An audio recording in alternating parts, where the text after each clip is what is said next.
Very good morning, students. So today we are going to start our next chemical property of haloalkenes. In previous two lectures, we did one of the very most important concept of organic chemistry. ऐसा भी बोलो तो भी चले. That is SN1 and SN2 reactions. और उसी के जैसा ही आज हम लोग एक और टॉपिक करने जा रहे हैं, that is elimination reaction. 99.99% mechanism of both is similar. अगर आप लोगों को SN1 का फंडा एकदम क्लियर है तो ये एलिमिनेशन का फंडा बहुत इजी तरह से क्लियर हो जाएगा. पहले मैं आप लोगों को ये दिखाऊंगा कि what is elimination, basic general reaction. उस जनरल रिएक्शन के ऊपर से कुछ जनरल पॉइंट्स, और उसके बाद हम लोग जाएंगे टाइप्स ऑफ एलिमिनेशन के ऊपर. किस टाइप का एलिमिनेशन होता है, एलिमिनेशन के अंदर मैकेनिज्म कौन सा फॉलो होता है, फिर कुछ उसके थियोरेटिकल पॉइंट्स मैं आप लोगों को बताऊंगा, और फिर उसके ऊपर से मैं आप लोगों को करवाऊंगा 2 एग्जाम्पल, और उसके साथ होगा हमारा Saytzeff rule. Most important, very most important, ये याद रखनी है हमें. Saytzeff rule is very most important. और इसके साथ ही हम लोग एक और लेंगे Hofmann product, Saytzeff product and Hofmann product. Textbook में भी बहुत अच्छी तरह से एक्सप्लेन किया गया है.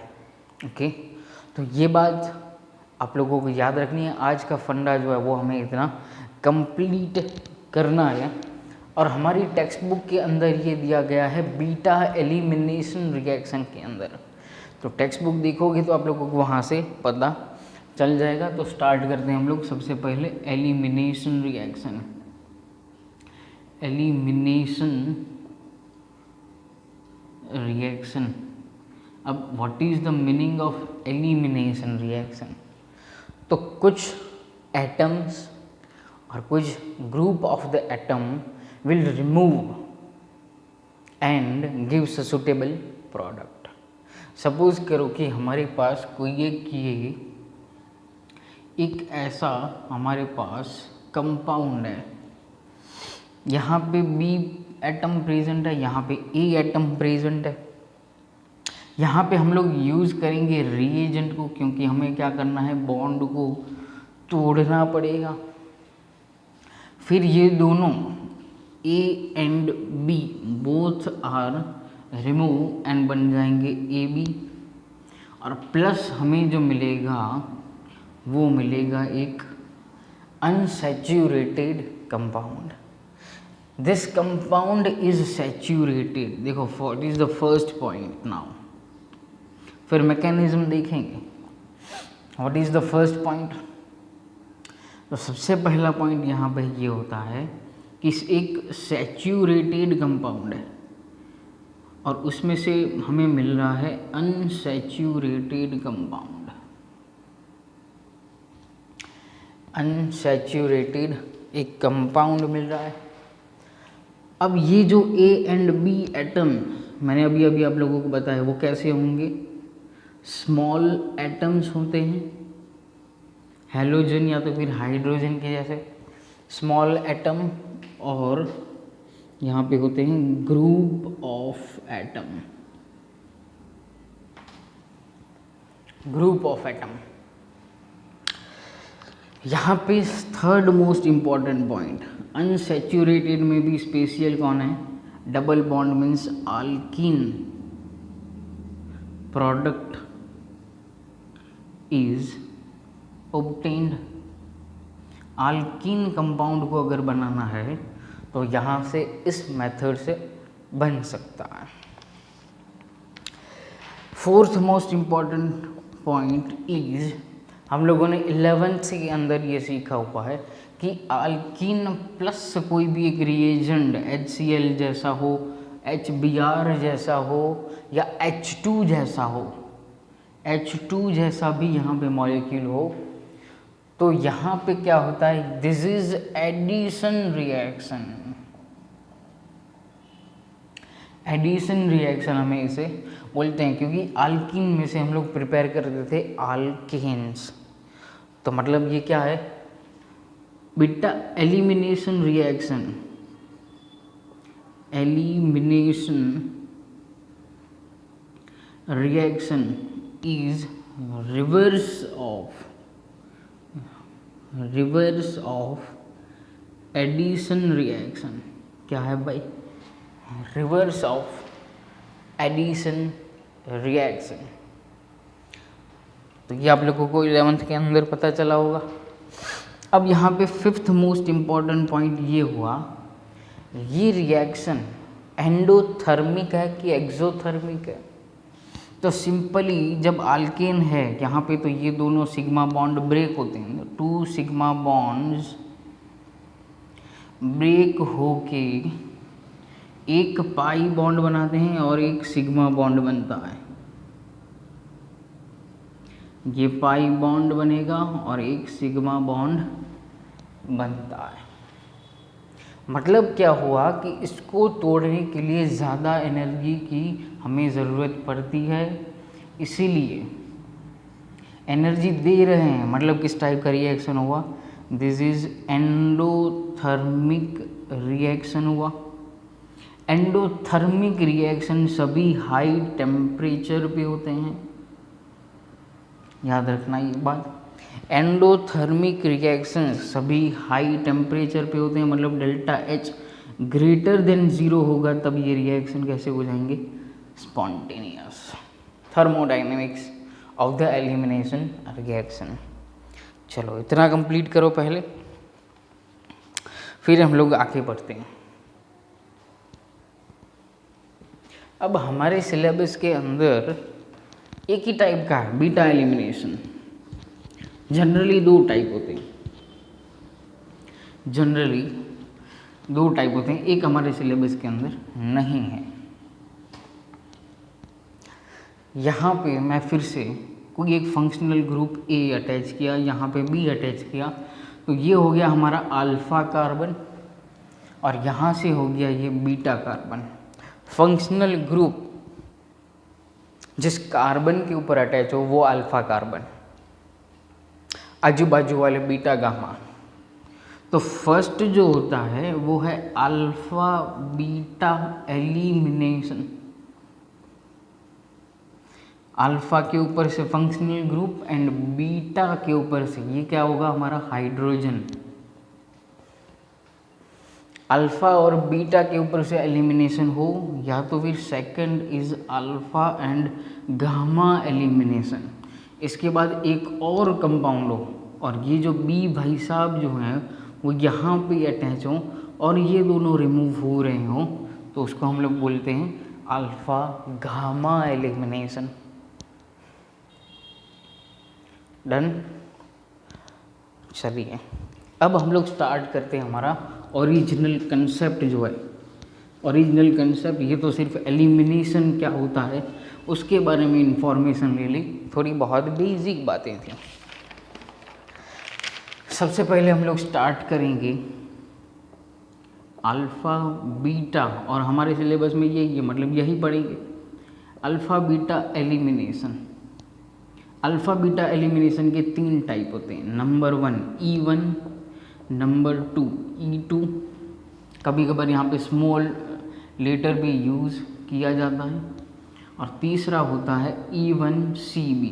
CB का मतलब होता है कॉन्जुगेट बेस, लेकिन ये हमारे सिलेबस में नहीं है, हमें सिर्फ ये दोनों ही पढ़ने, E1 and E2। 99% similar to the SN1। E1 is similar to the SN1 and E2 is similar to the SN2 reaction. What is the meaning of E1? पहले हम लोग इसका फंडा समझते हैं और बेसिक मैकेनिज्म जो है उसको समझते हैं। Even order is one, therefore it is unimolecular. जैसे उसमें नाम दिया था यूनिमॉलिक्यूलर न्यूक्लियोफिलिक सब्स्टिट्यूशन, तो यहाँ पे भी नाम देना है वही यूनिमॉलिक्यूलर एलिमिनेशन रिएक्शन। क्या नाम देना है? Unimolecular elimination reaction. जैसे SN1 के अंदर सबसे पहले क्या निकलता था? एक न्यूक्लियोफाइल निकलता था। वो निकल जाने के बाद दूसरा स्ट्रॉन्ग न्यूक्लियोफाइल फिर कार्बन के ऊपर अटैक करता था। वहाँ पे कार्बोकैटायन फॉर्म होता था। सिमिलरली यहाँ पे भी कार्बोकैटायन फॉर्म होगा। चलिए, तो सिंपली अगर हम लोग एक एग्जाम्पल लें तो यहाँ पे C, यहाँ से H, यहाँ पे C, यहाँ पे X। तो सबसे पहले यहाँ से निकलता है X माइनस, तो ये बनेगा क्या? Carbocation, carbocation. और फिर क्या निकलेगा? H plus, and then product will be CH double bond CH। ये जनरल मैकेनिज्म दिखा रहा हूँ मैं, general C double bond C, यहाँ से ये हाइड्रोजन भी निकलेगा। तो this is called unimolecular elimination reaction. बात करते हैं हम लोग, this is A type, this is B type. जैसे SN2 के अंदर एक भाई साहब जो बाहर निकलते थे, अच्छा लिविंग ग्रुप, और दूसरा अटैच हो रहा था। यहाँ पे भी सिमिलर है, दोनों साथ में निकलेंगे। क्या करेंगे? यही एग्जाम्पल लिया जाए तो यहाँ से दोनों साथ में निकलेंगे, X माइनस भी निकलेगा और यहाँ से H प्लस भी निकलेगा, और देन सीधा हमें क्या मिल जाएगा? प्रोडक्ट। आज तो हमें डिटेल में E1 ही समझना है, E1 का मैकेनिज्म, E1 की थियरी, E1 का कॉन्सेप्ट, E1 की एग्जाम्पल। E2 नेक्स्ट लेक्चर में लेंगे। तो ये हुआ SN2 के सिमिलर। एंड E1CB, E1CB के अंदर थोड़ा बहुत उल्टा कामकाज चलता है, अपोजिट टू E1। किससे अपोजिट है वो? Opposite to E1, E1CB। तो इस रिएक्शन के अंदर वही हम लोग अगर एग्जाम्पल लें तो यहाँ से सबसे पहले निकलता है H प्लस, कार्बोकैटायन ये बना, और यहाँ से X एज इट इज़, और फिर निकलता है X माइनस, और फिर डबल बॉन्ड प्रोडक्ट मिलती है। तो ये हुआ हमारा, सॉरी यहाँ पे क्या फॉर्म होगा? कार्ब एनायन, ये माइनस में आ जाएगा बाई, और ये फॉर्म होगा यहाँ पे कार्बो anion.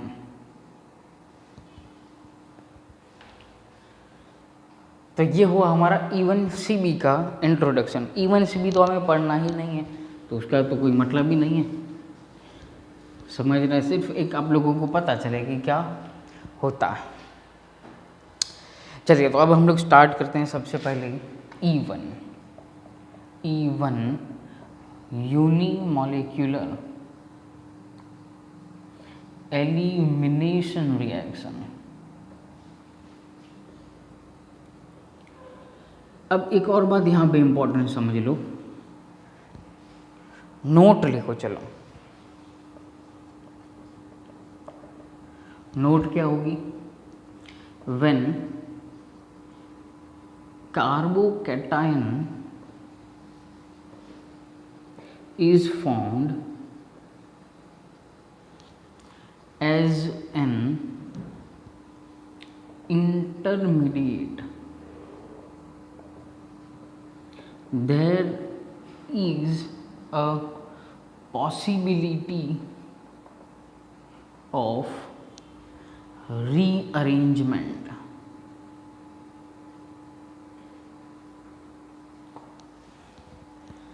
There is a possibility of rearrangement. Rearrangement की यहाँ पे पॉसिबिलिटी है। क्योंकि हमें SN1 के अंदर पता है the stability of carbocation is 3 degree is greater than 2 degree is greater than 1 degree. अगर 2 डिग्री के पास ऐसे चांसेस हैं कि वो 3 डिग्री के अंदर कन्वर्ट हो सकता है तो वहाँ पे रीअरेंजमेंट लेगा, लेकिन यहाँ पे याद रखो ना तो फ्री रेडिकल और ना ही कार्बो एनायन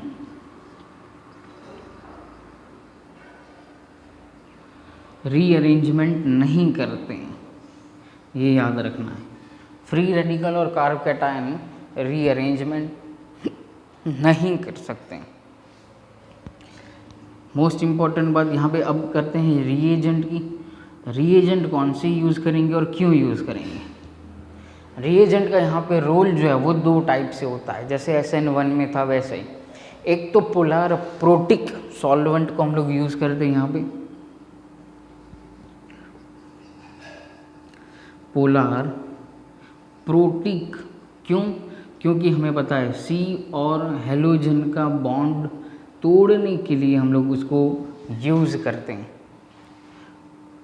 मतलब क्या यूज़ करेंगे? Weak bases are use. कौन से? H2O, CH3OH, C2H5OH। ये 3 हम लोग मोस्ट ऑफ रिएजेंट्स जो हैं वो यूज़ करते हैं। It's very similar to SN1, very similar.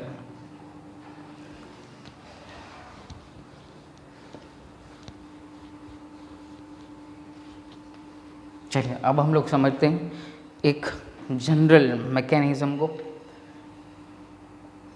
एक कंपाउंड ले लेता हूँ RH, R दैन CH, इसके ऊपर लगा देते हैं हम लोग X, यहाँ पे हम लोग लगा देते हैं CH2 and H। Delta temperature लिखना ज़रूरी है, डेल्टा नहीं लिखा तो बन जाता है सीधा SN1 प्रोडक्ट। मैं वो फर्दर आप लोगों को बात करूँगा, क्योंकि SN1 रिएक्शन जो है वो एक्सोथर्मिक है, टोटली ऑपोजिट टू E1। वहाँ पे लो टेम्परेचर यूज़ करते हैं। अगर लो टेम्परेचर में डाला तो SN1 रिएक्शन बन जाएगा, ये याद रखना। RCHX CH2H, यहाँ पे हम लोग यूज़ करेंगे वीक बेस को। अच्छा, वीक बेस मैकेनिज्म सीधा देखते हैं तो सीधा सबसे पहले कौन निकलेगा? यहाँ से X, हेलोजन जो है वो यहाँ से निकलेगा। मतलब यहाँ से ये बॉन्ड जो है वो ब्रेक होके ये कन्वर्ट कहाँ पे हो जाएगा? कार्ब कैटायन के अंदर। ये हो गया हमारा कार्बो कैटायन। अब ये कार्ब कैटायन जो है वो 1 डिग्री है, यहाँ पे इसके पास पॉसिबिलिटी है कि वो 2 डिग्री के अंदर जा पाए, नहीं है। तो मतलब इसमें कोई भी टाइप का रीअरेंजमेंट जो होगा वो पॉसिबल नहीं है। यहाँ से अब वीक बेस को ऐड करो, डेल्टा टेम्परेचर रखो और H को माइनस करो H+। ये पोजीशन क्या हुई हमारी? ये हेलोजन है यहाँ पे, तो ये अल्फ़ा हुआ और ये बीटा कार्बन हुआ। अल्फ़ा के ऊपर से निकला हेलोजन, फिर बीटा के ऊपर से क्या निकलेगा? अब हाइड्रोजन। अब हाइड्रोजन यहाँ पे निकलेगा, यहाँ से निकल गया तो यहाँ पे क्या हो जाएगा? वैलेंसी कंप्लीट करने के लिए डबल बॉन्ड जो है वो यहाँ से बन जाएगा। तो ये हमें क्या मिला? प्रोडक्ट। ये यहाँ से सीधा ट्रांसफ़र हो जाएंगे तो यहाँ पे मिलेगा हमें ये product, alkene product. Alkene product यहाँ से बनता है। Most important thing, this step is RDS, rate determining step, slow step होता है, जैसे SN1 में था similar. Therefore rate of this elimination reaction is directly proportional to the RCH3X to the power 1। तो मतलब ये भी क्या हो गया? Therefore it is first order reaction, this is first order reaction. यहाँ पे ये बात याद रखो। अच्छा, अगर हम लोगों ने यहाँ पे सीधा जाने दिया होता और टेम्परेचर यहाँ पे नहीं लगा दे और यहाँ पे चलो वीक बेस की तरह ले लो, अल्कोहल लो, चलो CH3OH, ये सेकंड स्टेप हम लोग नहीं करते, यहाँ पे हाई टेम्परेचर नहीं लगाते, तो ये बना देता SN1 प्रोडक्ट। क्यों? क्योंकि इसके अंदर भी न्यूक्लियोफाइल OCH3 इज प्रेजेंट। तो प्रोडक्ट कुछ आप लोगों को ऐसा मिलता,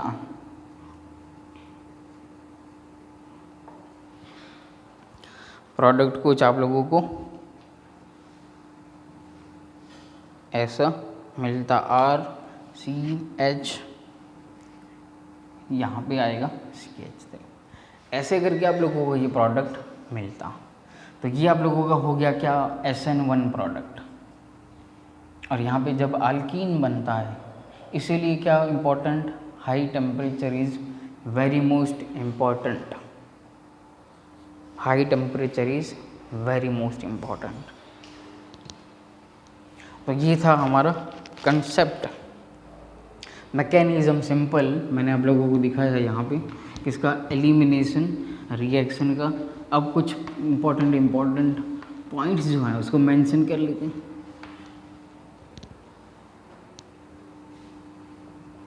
चलिए, नंबर 1 क्या होता है,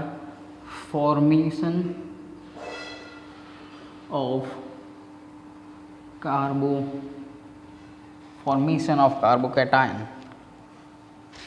तो जितना स्टेबल कार्बोकैटायन होगा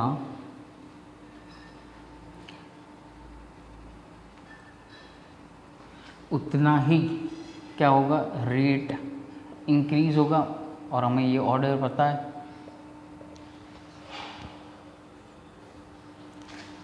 फिर कार्बोकैटायन के पास 2 पॉसिबिलिटीज़ होती हैं। क्या पॉसिबिलिटीज़ होती हैं, अगर बेस यूज़ करके हाई टेम्परेचर रखा गया तो हमें क्या मिलता है, अल्कीन प्रोडक्ट, मतलब E1 प्रोडक्ट। और यहाँ पे लो टेम्परेचर रखा गया तो हमें क्या मिलता है, SN1 product.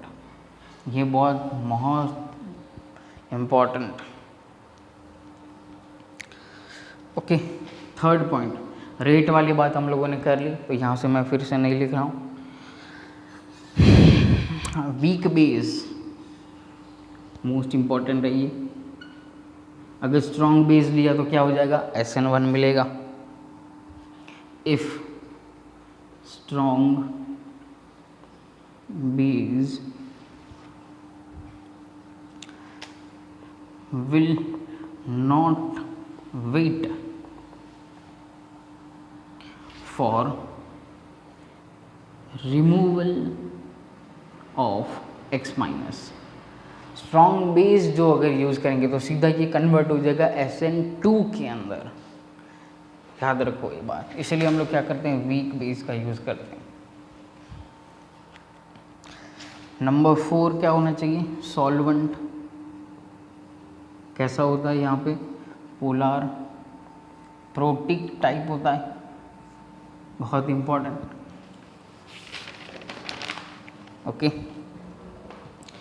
Fifth important point is leaving group. जितना अच्छा लिविंग ग्रुप आप लोगों के पास होगा उतना ही अच्छा एलिमिनेशन होगा। Fifth point, rate of elimination is directly proportional to the ability of living group to leave। Iodine जो है वो सबसे अच्छा है, then Cl। This is the order. अब हम लोग ले रहे हैं, चलो एग्जाम्पल लेते हैं यहाँ से, एलिमिनेशन रिएक्शन। अल्काइल हैलाइड का यहाँ पे दो एग्जाम्पल लिए जाते हैं, एक होता है अल्कोहल और एक होता है अल्काइल हैलाइड।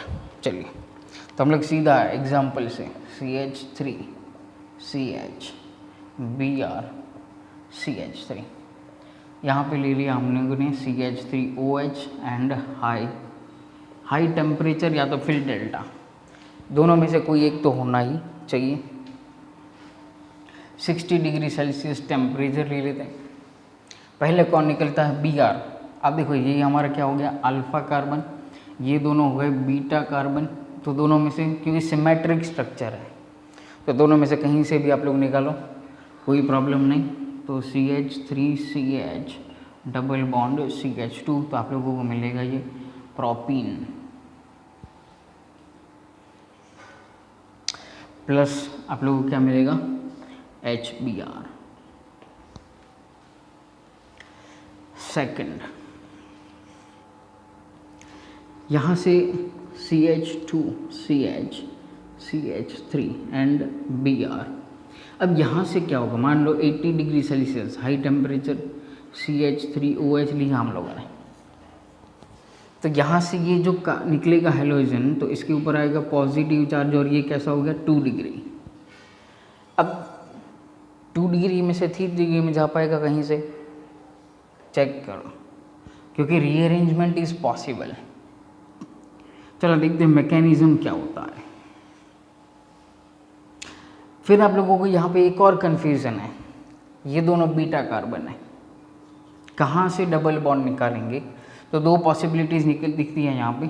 चलो पहले इसको रिमूव कर देते हैं। CH3 CH2 CH इसके ऊपर आ गया पॉजिटिव चार्ज और ये हो गया हमारा CH3। ये कैसा कार्बोकैटायन बना, तो यहाँ में मिला सेकेंडरी कार्बोकैटायन। अब यहाँ से दो प्रोडक्ट यहाँ पे हम लोग ऐड करेंगे बीज CH3OH एंड हाई टेम्परेचर। यहाँ से निकालते हैं हाइड्रोजन तो क्या फ़र्क पड़ेगा और यहाँ से निकालेंगे तो क्या फ़र्क पड़ेगा। और फिर हम लोग डिसाइड करेंगे which product is our major product. तो CH3 CH2 CH double bond CH2, अगर यहाँ से कॉर्नर पे से निकाला तो यहाँ से निकालेंगे तो क्या हो जाएगा, ऐसा प्रोडक्ट बनेगा। तो अब यहाँ पे हमें ये समझना है, यहाँ पे एंट्री होती है सीडजेफ रूल की, कि जब आप लोगों के पास ऐसी कोई सिचुएशन आ जाए तब आप लोग कैसे डिसाइड करोगे कि which is major and which is minor product. Okay, तो यहाँ पे आप लोगों को लिखना है Saytzeff rule.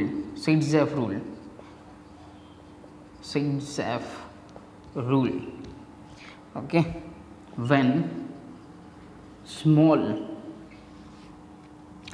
bees attacks then more stable alkene is major product। अब ये तो हमें भी पता है कि स्टेबल होगा वही होगा, लेकिन स्टेबिलिटी कैसे करेंगे, मैं यहाँ पे लिख रहा हूँ स्टेबिलिटी। तो जिसके पास लेस अल्फा हाइड्रोजन हो वो स्टेबल होगा, जिसके पास लेस अल्फा हाइड्रोजन लेस नहीं मोर अल्फा हाइड्रोजन हो वो होगा हमारा क्या, स्टेबल प्रोडक्ट। तो किसके पास अल्फा हाइड्रोजन ज़्यादा है, देखो चेक करोगे आप लोग डबल बॉन्ड वाला कार्बन, ये डबल बॉन्ड ये फंक्शनल ग्रुप की तरह अटैक वर्क करता है। तो इसके पास कितने कार्बन है, 2 कार्बन। इसके पास कितने हैं आजू बाजू, यहाँ पे भी है, अरे ये कार्बन के पास यहाँ पे भी 3 है, यहाँ पे भी 3 है, मतलब इसके पास 6 कार्बन्स हैं। अरे 6 हाइड्रोजन है यार, 6 हाइड्रोजन है। ये C डबल बॉन्ड C ये दोनों इनके बाजू वाले अल्फा होंगे। ये तो एक फंक्शनल ग्रुप की तरह अटैक करेगा। तो मतलब हमारा स्टेबल प्रोडक्ट क्या हो गया, ये cis two butene and trans two butene, यहाँ से हमें प्रोडक्ट मिलती है। इसको हम लोग बोलते हैं सीडजेफ प्रोडक्ट। और ये जो मिला उसे हम लोग बोलते हैं हॉफमान प्रोडक्ट।